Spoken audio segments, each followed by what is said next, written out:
방송에서 제공하는 투자 정보는 투자 판단에 대한 조언입니다. 방송에서 제공하는 주식의 가치, 가격 상승 및 가격 하락에 대해서는 방송사에서 보장하지 않습니다. 오늘의 헤드라인 뉴스입니다.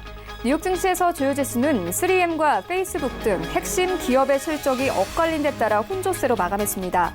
뉴욕 증권거래소에서 3M 주가는 12% 넘게 하락하며 다우지수를 0.5% 끌어내렸고 S&P 500 지수는 전장보다 0.04% 하락하며 마감했습니다.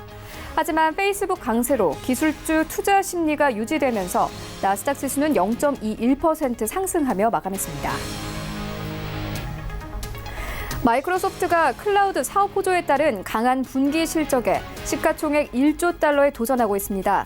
현지 시간 25일 마켓워치에 따르면 마이크로소프트는 131.37달러까지 올라 장중에 시총 1조 달러를 넘어섰습니다. 마이크로소프트는 전일 시장 예상을 웃도는 향후 분기 전망 등을 포함한 회계 분기 3분기 실적을 발표한 바 있습니다. 우리나라가 USTR, 미국 무역대표부의 지식재산권 감시 대상에서 11년 연속으로 제외됐습니다. 미국 측이 현지 시간 25일 공개한 2019년 301조 보고서에서 우선 감시 대상국으로 11개국, 감시 대상국으로는 25개국을 각각 지정했습니다. 이 보고서는 지식재산권 보호와 집행 현황을 검토해 발표하는 보고서로 통상 분야 압박 수단으로 활용됩니다. 폴란드와 독일이 러시아로부터 일부 송유관을 통해 오는 원유의 수입을 중단했다고 로이터 통신이 보도했습니다. 폴란드와 독일의 주요 정유 회사들은 원유가 오염돼 정유 시설을 부식시킨다는 이유로 수입을 중단했습니다. 하지만 국제유가는 미국 재고 증가와 가격 부담이 맞서며 하락했습니다.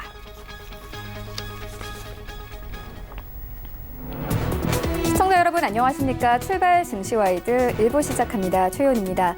어제 우리 증시 양지수 모두 하락세로 마감이 됐습니다. 2200선에서 출발했던 코스피는 2190선까지 빠졌고요.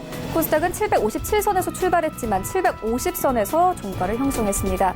일단 어제 시장에서 원달러 환율이 급등했습니다. 1160원대까지 오른 상황이고요. 여기에 더해서 기업 실적이 부진하면서 우리 시장의 경계 심리가 강화되고 있습니다. 또 어제 중국 증시가 2% 넘게 빠지면서 우리 시장에서 외인과 기관들이 매도세를 나타내기도 했습니다. 이런 가운데 뉴욕 증시 3대 지수는 혼조세로 마감이 됐는데요. 나스닥 지수만이 소폭 상승했습니다. 기업 실적 발표가 계속되고 있는데 이런 시장 상황들 오늘 출발 증시와이드 1부에서 정확하게 알아보도록 하겠습니다. 네, 먼저 라이브 이슈타임에서는요. 한국은행의 경기 예측 능력이 비판받고 있습니다. 당장 올 상반기 경제 성장률 전망치부터 달성이 어려운 상황인데 살펴보고요. 이어서 SK하이닉스가 어제 부진한 실적을 발표했습니다. 하지만 외국인들은 연초 이후로 1조 원이 넘는 순매수세 나타내면서 주가를 30% 이상 끌어올렸습니다. 함께 주가 흐름 짚어보도록 하겠습니다. 네, 이어지는 월가 산책 시간에는요. 영국이 5G 네트워크 구축 사업에서 화웨이를 완전 배제하지 않기로 했다고 밝혔습니다. 함께 살펴보고요.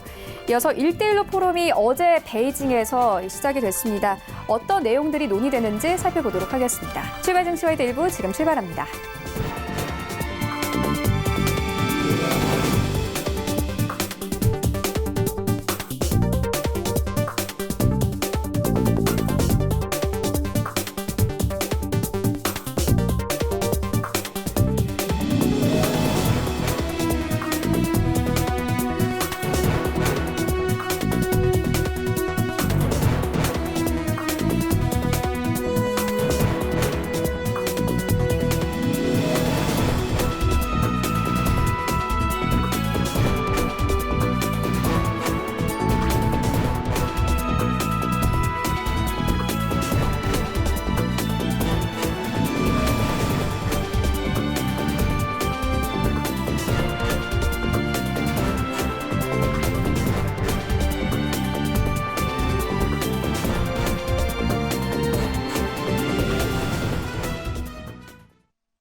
시장의 중심이 되는 이슈를 꼼꼼하게 체크합니다. 라이브 이슈 타임인데요. 펠리즈 투자인리서치 김민수 대표 전화 연결되어 있습니다. 안녕하십니까? 네, 안녕하십니까?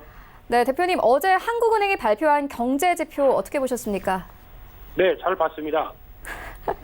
네, 알겠습니다. 잘 보셨다고 하셨는데 이 한국은행의 경기 예측 능력이 현재 비판받고 있습니다. 어떤 부분들이 좀 비판받고 있는 상황인가요?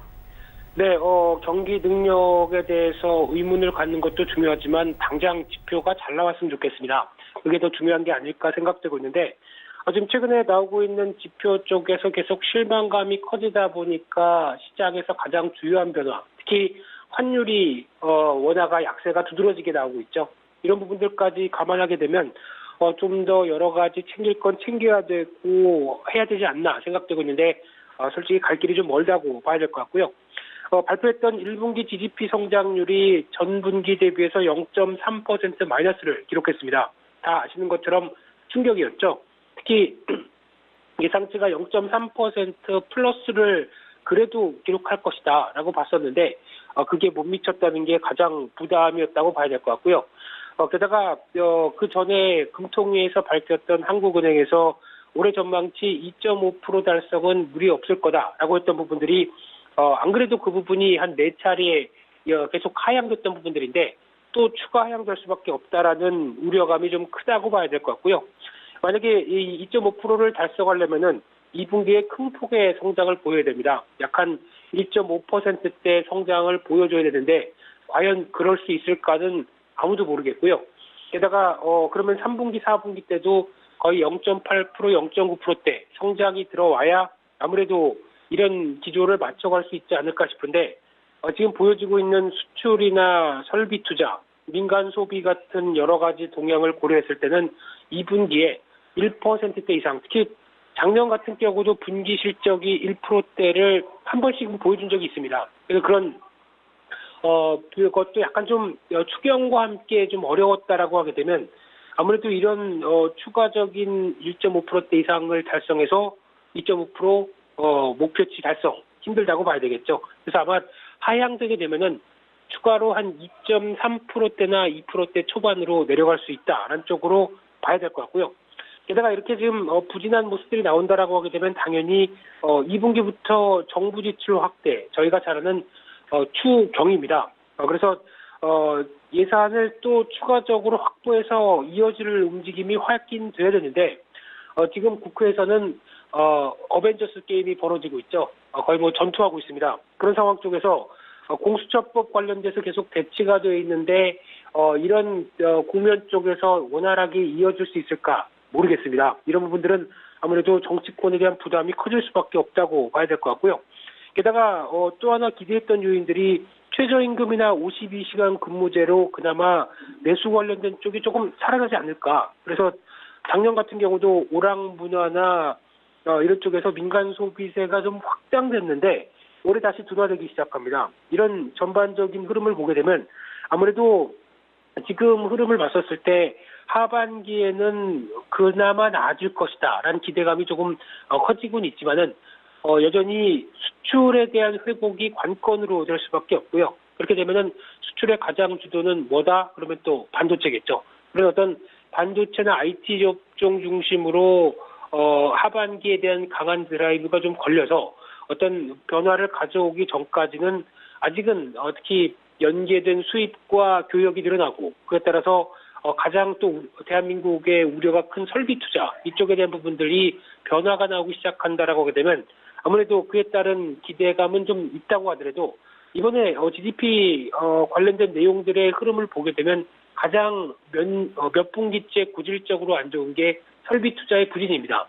그런 관점과 함께 또 하나 건설 관련된 부분들에 대한 부진도 같이 눈에 띄고 있는 상황들인데 그런 흐름을 봤을 때 최근에 이어지고 있는 정부나 그리고 삼성전자가 그래도 비메모리 반도체 쪽과 함께 미래형 자동차 그리고 바이오 이런 쪽으로 3대 육성 정책을 목표를 만들고 그다음에 여러 가지 투자를 유도를 할 수 있을 만큼 정책적인 부분들을 계속 가져갈 것이냐 이 부분도 또 하나의 숙제라고 봐야 되겠죠. 근데 아직까지는 일단 계획은 거창한데 이에 따른 액션 플랜들이 추가적으로 속속 받쳐주면서 그동안 좀 활력이 떨어졌던 부분들에 대해서 뭔가 빈자리를 메꿀 수 있을까는 여전히 숙제라고 봐야 될 걸로 보여지고 있습니다.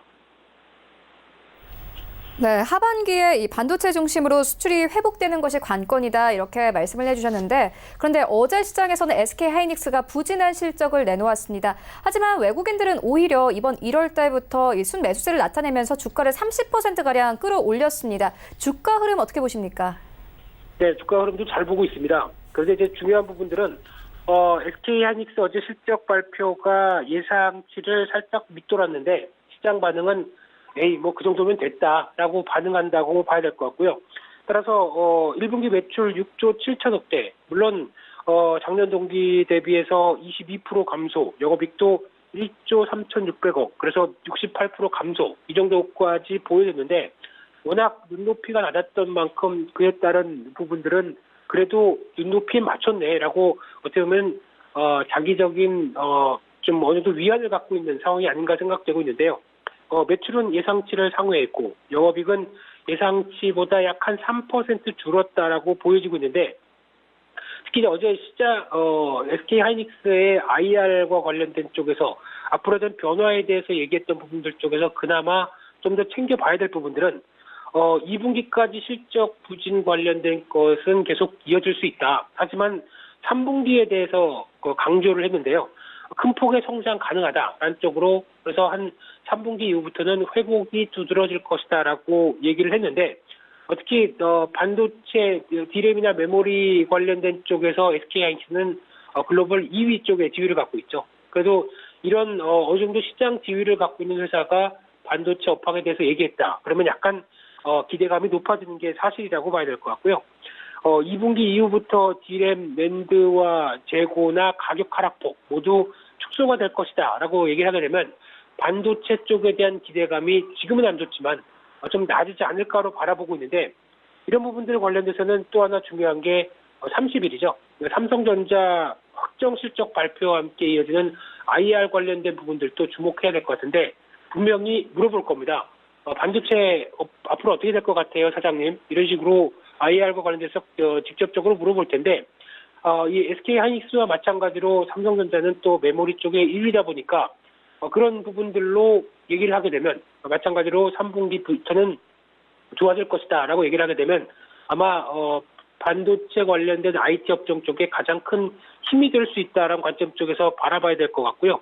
그런 차원으로 봤었을 때 IT 업종의 특성은 지금 실적이 안 좋다고 하더라도 앞으로 개선된다라고 하게 되면 그런 어떤 업황 사이클에 대해서 저점을 먼저 반응하는 경향들이 있죠. 그렇다는 얘기는 실적이 이 정도로 하향됐던 부분들이 거의 마무리됐다. 그리고 앞으로 좋아질 것이다. 그러면은 보통 한 1분기 정도는 빠르게 주가가 먼저 턴해서 움직인다라는 관점 쪽으로 봤을 때 지금 기조 그렇게 뭐 나쁘지 않다고 봐야 될 것 같고요. 그런 차원에서 앞으로에 대한 전망이나 변화가 어떤 식으로 다가올지가 또 하나 중요한 흐름들로 보여지고 있는데 그중에서 또 하나 체크해봐야 될 부분들이 어제 잠깐 앞서서도 말씀드렸지만 비메모리 반도체 관련된 시장에 대한 흐름들이죠. 어제도 관련된 쪽에서 종목들이 중소형주 중심으로 움직였는데 중소형주가 먼저 움직인다는 게 조금 좀 슬프긴 하고요. 원래 대형 관련돼서 이제 종합 패키지 업체라든가 어떤 지금까지 움직였던 종목들은 오히려 비메모리 관련된 주도한 종목들은 어떻게 보면 차익 매물을 받았는데 나머지 종목들이 오히려 좀 시장을 끌고 갔다는 데는 조금 좀 차이가 있다고 봐야 될 것 같고요. 특히 비메모리 반도체 쪽 같은 경우 시스템 반도체 쪽은 아마 정부도 신경을 많이 쓸 수밖에 없는 게 지금 메모리 쪽은 그래도 SK하이닉스나 삼성전자가 합치게 되면 거의 60%대 시장 점유율인데 이제 시스템 반도체나 비메모리 쪽 같은 경우는 일단 지금 기준으로 3, 4%밖에 안 됩니다. 삼성전자가 그나마 열일하고 있죠. 그런 차원으로 봤을 때 비메모리 쪽을 키웠을 때 메모리도 잘하니까 비메모리도 우리 잘할 수 있지 않을까라는 관점 쪽에서 이를 키우겠다라는 관점과 함께 나오게 되면 앞으로의 기대감은 상당히 더 높다고 봐야 될 것 같고요.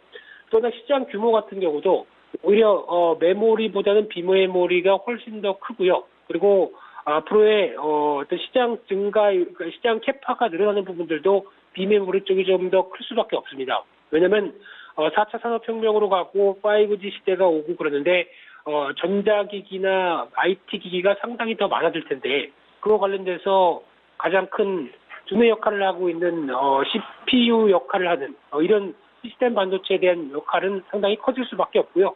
그렇게 되면은 아마 시장에서 보는 부분들도 그 중소기업 역할론과 함께 같이 움직일 수 있는 상생에 대해서 많이 얘기할 겁니다. 그 점을 정부도 생각을 하는 것 같고요. 그런 측면으로 보게 되면 지금 나오고 있는 시스템 반도체 쪽의 가장 큰 특징, 그러니까 즉 소품종 다량 생산입니다. 그런 쪽은 삼성전자가 모두 다 커버하면서 끌고 갈 수가 없기 때문에 당연히 삼성전자의 설계 기술이나 IP를 활용해서 중소기업과 연계되는 어떤 변화를 맞춰가자 이런 쪽으로 나올 가능성이 높기 때문에 오히려 어떤 중소업체나 아니면 그와 관련된 어떤 업체에 대한 파장력은 그리고 중소기업 쪽에 대한 활력은 좀 더 커질 수 있다는데 초점을 맞춰야 될 것 같고요. 그런 차원에서 봤을 때 제가 보기에는 비메모리 반도체와 관련돼서 가장 큰 탑픽은 지금도 그나마 어느 정도 잘하고 있고 실정되고 있다라고 하게 되면 DB 하이텍으로 봐야 될 것 같고요. 이 회사가 오히려 어떤 중점이라기보다는 지금까지 잘해왔기 때문에 그런 어떤 파장들은 계속 갈 수 있겠다라는 관점 쪽에서 관심 있게 보셨으면 좋겠고요. 실적 관련된 부분들은 삼성전자까지 확인하자 이쪽으로 말씀드리겠습니다. 네, 어제 나온 지표만 보더라도 한국 반도체 산업의 수출 기여도는 여전히 압도적인 것으로 나타났습니다. 계속 주가 흐름 짚어보도록 하겠고요. 이어서 다음 이슈로 옮겨가 보도록 하겠습니다.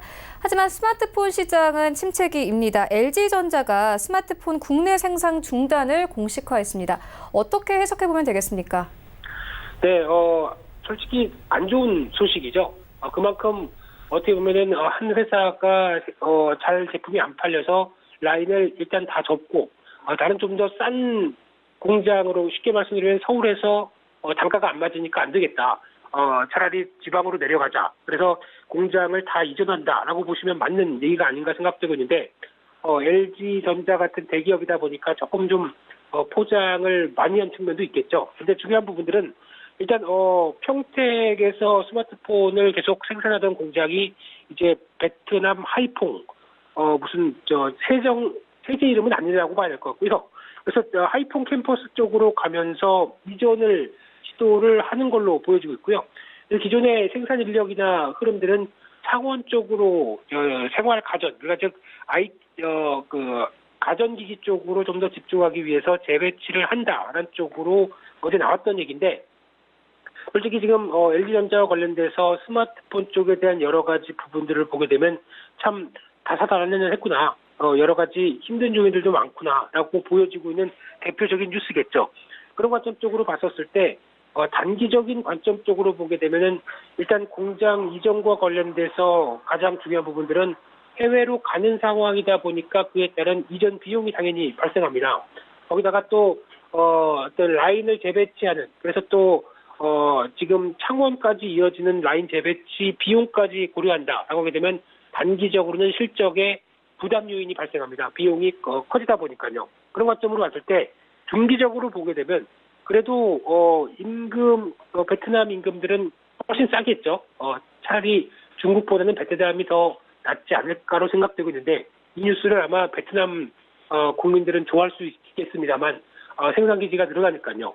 그런 차원에서 임금은 상대적으로 절감되고, 게다가 베트남 같은 경우에서 또 수출을 직접 하게 된다라고 되면 물류 비용도 한국보다는 좀 더 떨어질 수 있다라는 관점 쪽에서 수출에 대한 비용도 감소된다라고 하게 되면 어떻게 보면은 수출 쪽으로 무게를 두면서 나올 수 있다는 관점 쪽으로 봤을 때 효율화가 높다는 쪽에 무게를 두면서 중기적으로는 양호하다. 실적 관련된 비용 커버가 충분히 될 수 있겠다는 쪽으로 바라보고 있는데, 더 중요한 게 장기 전략이겠죠. 과연 LG전자가 스마트폰을 끌고 가서 과거의 명성만큼 스마트폰 관련된 부분들의 충분한 실적을 보여줄 수 있을 것인가. 이 부분이 가장 LG전자가 고민해야 될 흐름이 아닌가 생각되고 있는데요. 지금 봤을 때 16분기 연속 적자, 그러면 4년이 넘었죠. 적자를 본 지 4년이 넘어가는 상황 쪽에서 누적 적자만 3조 원대다라고 하게 되면 과연 이런 사업들을 끌고 갔었을 때 LG전자에 도움이 될까 안 될까는 일단 베트남에 가서 판단을 하겠지만 지금 판단으로 봤을 때는 상당히 메리트가 떨어지는 사업 부문이다라는 쪽은 꼭 물론 임직원분들께서 더 잘하시겠지만 염두를 하셨으면 좋겠고요.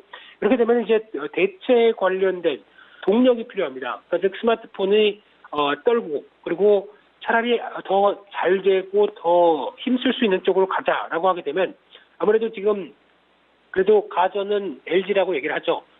물론 저와의 개인적인 생각은 다르긴 하지만은 그런 관점 쪽에서 가전이 잘 팔린다라고 움직임이 나왔을 때 그를 좀 더 효율화되고 실적 관련된 부분들을 끌어올리는 게 더 중요할 걸로 보여지고 있고요. 그 밖에 또 대체 성장 동력으로 찾고 있는 이 전장 부품 쪽. 물론 지금 현재 수주 잔고만 본다고 하더라도 꽤 늘어나서 지금 현재는 이제 어느 정도 효율을 맞춘 수익성이 얼만큼 따라올 것이냐 이 부분을 많이 고민하고 있는데 이 부분만 확인된다라고 하게 되면은 그래도 대체 가능성이 높다는 쪽으로 바라보고 있는데 그와 함께 또 중요한 부분들이 LG전자 하게 되면 대표적으로 연간 실적은 상고 하저다 이렇게 많이 얘기를 합니다. 그래서 이런 어떤 부진 그 주가 자체도 하반기로 가면 상당히 또 많이 떨어지죠. 이런 부분들에 대한 그런 변화 요인들을 끌고 나갈 수 있을지가 가장 중요하다고 봐야 될 것 같고요. LG전자뿐만 아니라 삼성전자도 고민하고 있습니다. 지금 글로벌 스마트폰 점유율이 2017년도 20%대가 넘다가 작년은 이제 19%대가 무너졌고요. 특히 대표적으로 중국 쪽에서 판매는 0몇 %대 이런 식으로 급감하다 보니까 삼성전자의 위상도 많이 흔들리고 있는데 대표적으로 화웨이나 샤오미 같은 쪽의 시장 점유율이 훨씬 더 중국 업체들의 로컬 업체들의 압박이 커졌다라고 하는 쪽에서 글로벌 시장에 대한 특히 스마트폰 수요가 정체되는 가운데 가성비가 뛰어난 업체들이 훨씬 더 부각받는다라고 하게 되면 일단 지금은 다른 방법이 없습니다. 혁신밖에 없죠. 그러니까 지금 따라오지 못하는 가성비로 따라오는 회사들을 좀 더 격차를 늘리면서 새로운 제품들을 계속 출시하고 그에 대해서 연구할 수밖에 없다라고 하게 되면 지금 또 떠오르는 게 5G 모델이라든가 또 이번에 약간 좀 흔들리긴 했지만 갤럭시 폴드 같은 경우 물론 첫 제품은 사는 게 아니라고 얘기합니다. 그런데 두 번째 만약에 갤럭시 폴드 2나 좀 더 보완해서 다음 모델이 나오기 시작한다라고 하게 되면 그때는 또 바뀔 수 있지 않을까 생각되고 있기 때문에 가장 중요한 거는 지금 그동안 애플이 갖고 있었던 혁신과 관련된 기술 우위 이런 쪽에 대한 부분들을 삼성전자가 조금 더 보여주면서 다음 스마트폰 세대에 대한 여러 가지 변화를 끌고 갔으면 하는 게 대한민국 국민으로서의 바람도 되고요. 증시의 활성화와 여러 가지 부분들에 대한 기대감을 높일 수 있는 요인이 되지 않을까 하는 쪽도 같이 염두를 할 필요가 있다고 보여지고 있습니다. 네, 이런 상황에서 원달러 환율도 급등하고 있습니다. 어제 1,160원대까지 터치를 했습니다. 2년 3개월 만에 최고치를 경신했는데요. 성장률 쇼크를 반영한 것으로 보입니다. 앞으로의 원달러 환율 흐름은 어떻게 보십니까? 네, 이 부분 관련돼서 또 중요한 부분들이 많은데 저는 개인적으로 갖고 있는 달러는 조금 며칠 뒤에 동향 보고 팔 겁니다. 그리고 다시 변화가 들어오게 되면 또 달러는 저점에서 좀 사봐야죠. 이런 전략적으로 보시게 되면은 아마 지금 단기적인 요인들이 좀 더 컸다고 봐야 될 것 같고요. 그리고 이제 쇼크 부분들과 함께 원화 약세가 왜 지금 유독 한국 원화만 이렇게 약하느냐라는 요인들은 여러 가지가 다 결부가 됐는데 대표적인 걸로 봤었을 땐 뭐 무역 수지부터 GDP, 기업 실적 뭐 이런 것도 다 있는데 그와 관련된 가장 또 중요한 부분들이 4월 달에 외국인들이 아무래도 지금 배당을 받았던 부분들을 빠져나가는 현상 그리고 또 노르웨이 국부펀드가 한국을 비롯한 신흥국 채권 펀드의 매도 이런 것들이 다 같이 맞물려서 나왔던 변화가 아닐까로 추정하고 있는데 그렇게 되면은 물론 이제 위안화나 그리고 홍콩 달러 그리고 지금 한국의 원화 모두 다 약세 기조긴 하지만 유독 약했다라는 부분들은 거기가 더 초점을 맞춰지지 않을까 생각되고 있고요. 이런 부분들만 어느 정도 좀 반영된 이유라고 하게 되면 한 5월 초 이후째는 조금 더 변화가 나오지 않을까로 바라보고 있기 때문에 일단 지금이 가장 큰 정점일 수도 있다는 관점 쪽에서는 바라보고 있는데 물론 중요한 것은 한국의 펀드멘탈이겠죠. 이쪽에 대해서 계속 부진한 요인들이 나온다라고 하게 되면 압박은 들어갈 수 있다고 봐야 될 것 같은데 아마 이런 차원 쪽에서 그대로 뭐 1,200원대 직행하는 그런 분위기는 나오기가 좀 힘들지 않을까로 바라봐야 될 것 같고요. 게다가 상대적으로 그러면 달러 인덱스가 더 강화되는 모습들이 나와야 될 것 같은데 그러기 위해서는 달러화에 대한 매력들도 아직 그렇게 크게 높지는 않다라는 관점적으로 봤었을 때는 일단은 5월 초 정도쯤에 꺾이지 않을까라는 쪽으로 바라보면서 대응하시는 전략들이 좋지 않을까 그렇게 보여집니다. 네, 알겠습니다. 지금까지 펠리즈 투자 리서치 김민수 대표와 함께했습니다. 고맙습니다. 네, 감사합니다.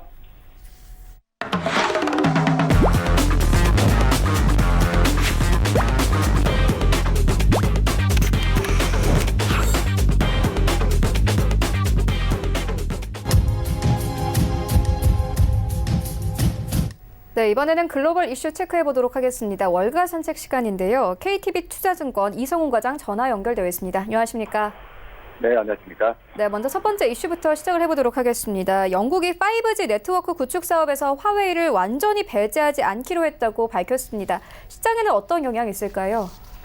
네, 우선 영국이 말씀하셨듯이 5G 네트워크를 구축할 때 중국 통신장비 업체 화웨이를 배제하지 않기로 했습니다.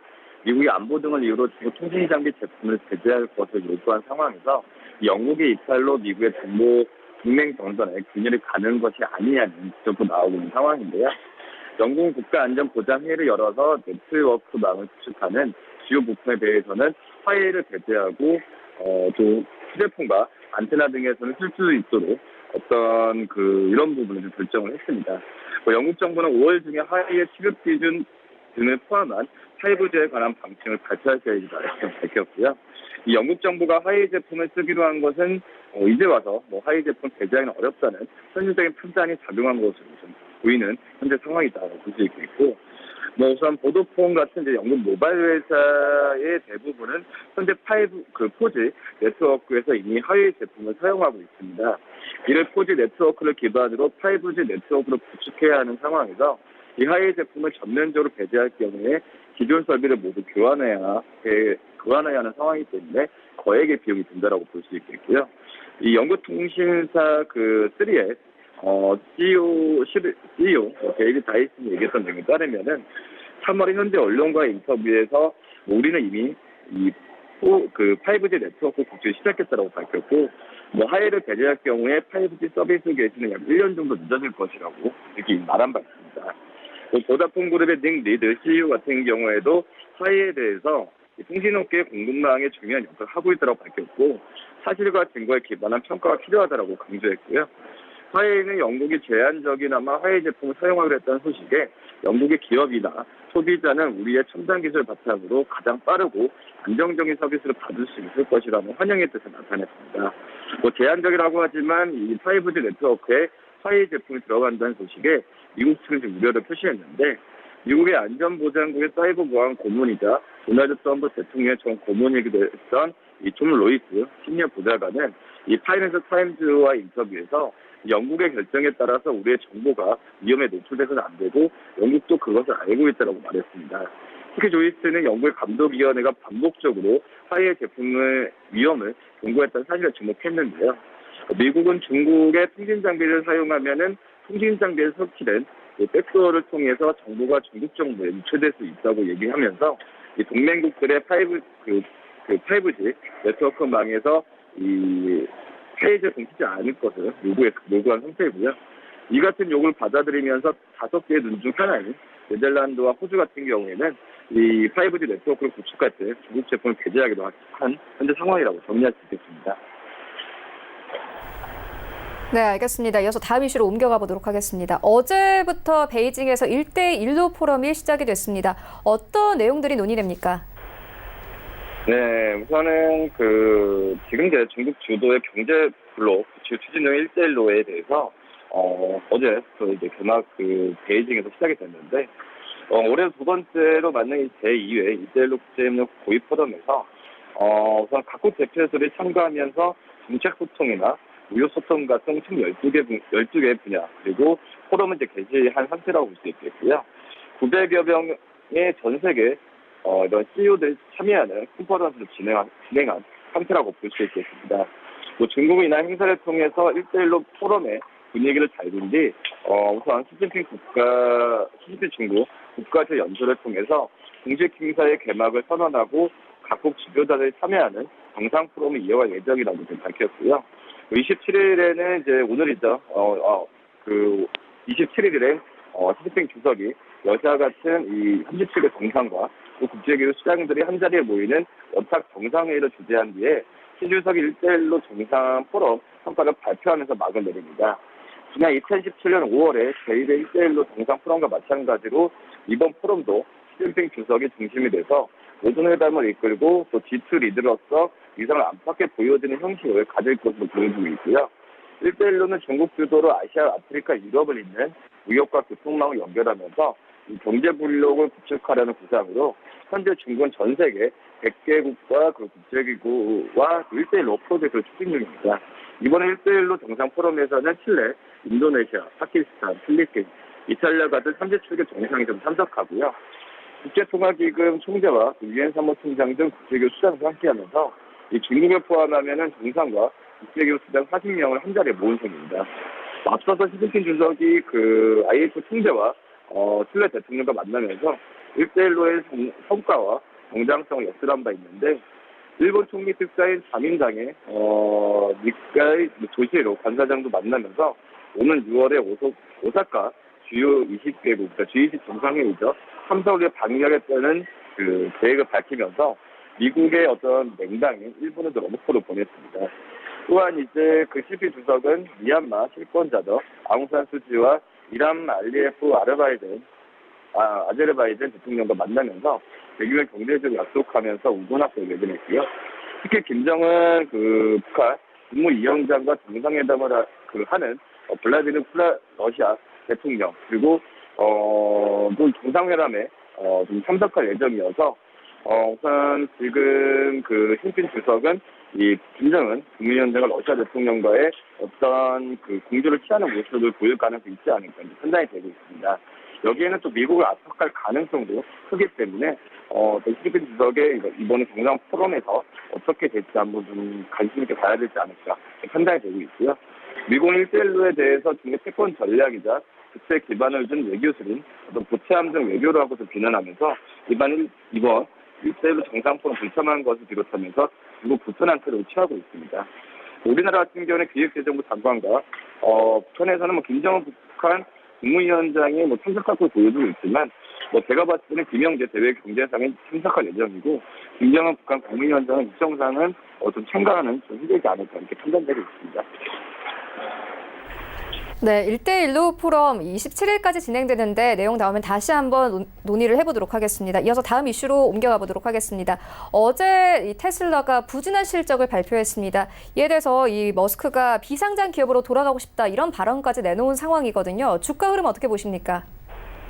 네, 우선 테슬라 주가가 지금 어제 같은 경우도 하락폭이 시장에서 강했던 모습이 나타내주고 있는데 우선 테슬라 같은 경우에는 지금 인도뿐만 아니라 국내뿐만 아니라 자국계 내뿐만 아니라 인도에서도 이런 판매액이 좀 감소를 하는 부분이 있습니다.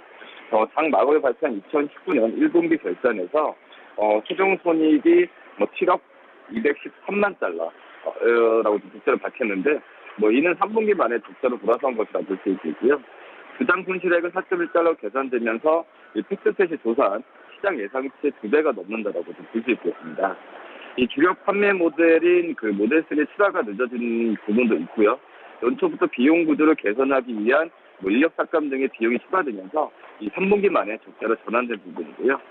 매출 같은 경우에는 45억 4,146만 달러로 리피티니브가 집계한 시장 전문가 예상치 51억 9천만 달러에 크게 못 미친 상황이라고 볼 수 있겠고 매출은 전년 동기 대비해서 36% 증가했지만 전분기와 비교해서는 41% 감소한 모습을 보여주고 있습니다. 우선 머스크 CEO는 이제 물류 문제와 계절성의 매출에 영향을 미쳤다고 밝혔고 사람들은 겨울에 차를 타고 하지 않는다라는 부분을 강조하면서 올해 1월 1일부터 미국 내 전기자동차 구매자에게 지급되는 세액 공제 한도가 절반으로 줄어든 건 역시 영향을 미쳤다고 밝혔고요. 이날 증시에서 테슬라 주가는 전날보다 1.99% 내린 256.86달러로 장을 마감한 뒤에 시간의 거래에서도 등락 반복한 모습을 보여주었고 이미 테슬라가 지금 1분기 차량의 인도 대수가 전분기보다 31% 급감할 것이라는 밝힌 이후에 시장에서는 이 새로운 부분에서 기대가 꺾였다라고 볼 수 있겠고 테슬라의 주가는 현재 정고점에서 30% 이상 떨어진 상태이기 때문에 어쩌면 실적을 따라간다 이렇게 볼 수 있겠습니다. 이 머스크 같은 경우는 차량 인도 증가와 비용 절감이 전면적 효과가 되면서 2분기엔 손실을 크게 줄이고 3분기 흑자로 전환할 것으로 기대한다 밝혔고요. 1분기 차량 인도 대수가 2만 3천 대에서 2분기에 9만에서 10만 대로 늘어날 것이라고 말했고, 우선 머스크는 다음 달 초죠. 테슬라가 자체적인 보험 상품 출시할 것으로 밝혔는데 아울러 그 증자도 간이 표한 상태라고 볼 수 있겠습니다. 테슬라 1분기 가용환금 22억 달러 집계됐으며 지난달 9억 2천만 대 부채를 갚았고 4월에는 1억 8천만 대 부채 만기가 도래하면서 이 부분도 잘 체크를 해야 되지 않을까 이렇게 보입니다. 네, 지금까지 세 가지 이슈 모두 다뤄보고 왔습니다. KTB 투자증권 이정훈 과장과 함께했습니다. 고맙습니다. 네, 감사합니다. 네, 1부는 여기서 모두 마치도록 하고요. 잠시 후 2부에서는 전문가들과 함께하는 종목 라이브쇼 라이브 매매 타임이 이어집니다. 여기에 더해서 오늘 장에서 이슈몰이라고 있는 특징주까지 꼼꼼하게 살펴봐 드리겠습니다. 채널 고정해 주시고요. 저희는 잠시 후 2부로 다시 찾아오도록 하겠습니다.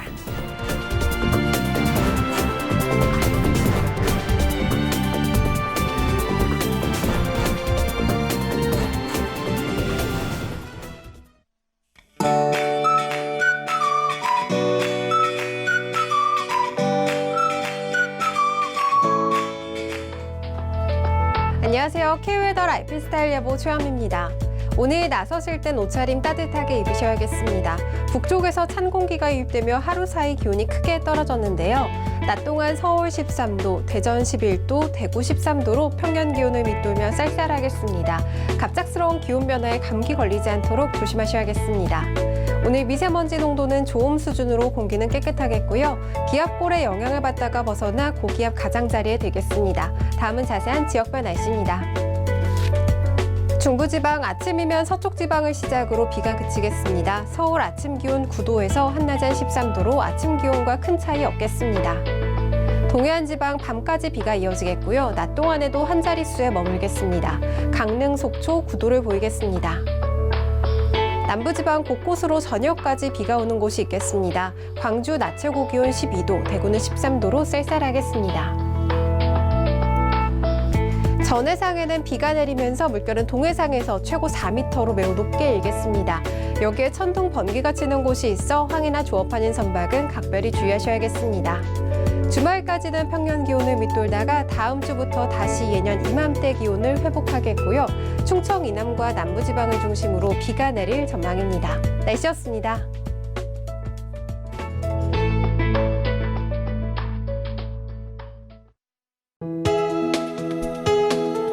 본 방송에서 제공하는 투자 정보는 투자 판단에 대한 조언입니다. 방송에서 제공하는 주식의 가치, 가격 상승 및 가격 하락에 대해서는 방송사에서 보장하지 않습니다.